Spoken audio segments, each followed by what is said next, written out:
let's move on to, you are a palm pepper spray certified instructor. Is that right? Yes. Yes. Yes. Okay. And POM, for those of you that don't know, stands for peace of mind, palm pepper spray. And so I want to move into that, if you're okay with that. And Yeah. let's just talk a little bit about um, uh, your opinion on carrying something less than lethal. So if you do decide to carry a firearm, yay, that's great. But what is your opinion about also carrying something with you that's less than lethal? And I'm going to ask you a few more questions about that. Right. Yeah. Um, I think that if that's the tool that suits you best, that's the tool that you should use. I carry my gun and pepper spray. I think that having as many tools in your tool bag as possible is great. Um, I think that a lot of newer students maybe shouldn't start concealed carrying a gun as soon as they start training.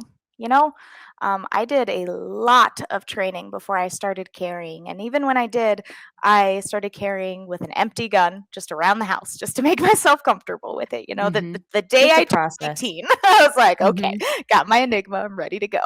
Mhm. um, but people that have gone their whole lives without touching a gun and then coming to a class, learning how to shoot it is amazing, great to hear. But carrying it around every day when you don't know what you're doing, maybe a coach can help you walk through that a little bit more. And I think that palm pepper spray is a great alternative. I carry palm pepper spray in my pajama pants just in case.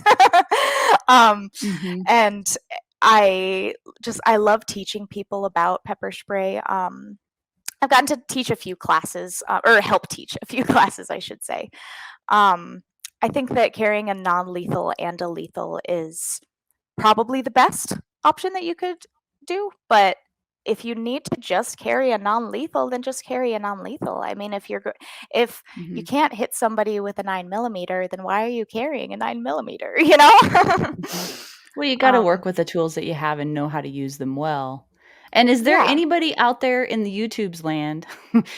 I bet some of the people watching tonight know the answer to this. Remember, Natalie, when I asked you, I said, "Oh, I wonder what percentage of encounters, like if you're comparing when you have a non-lethal, if you have Oh, pepper spray on you, what percentage of the time can you use the pepper spray and instead of the gun and not dissolve the situation? What's the word I'm trying to think of? de-escalate. Maybe that's the word. Yeah. I wonder what the stats are about that, because I imagine there are lots of instances where you don't need to go right to your gun. You could have, de-escalated that in other ways. And I think that's part of the philosophy of active self-protection. When you say being able to protect yourself in the best way, and it not always having to be, nobody wants to go to their gun as their only option. I wouldn't imagine. Exactly.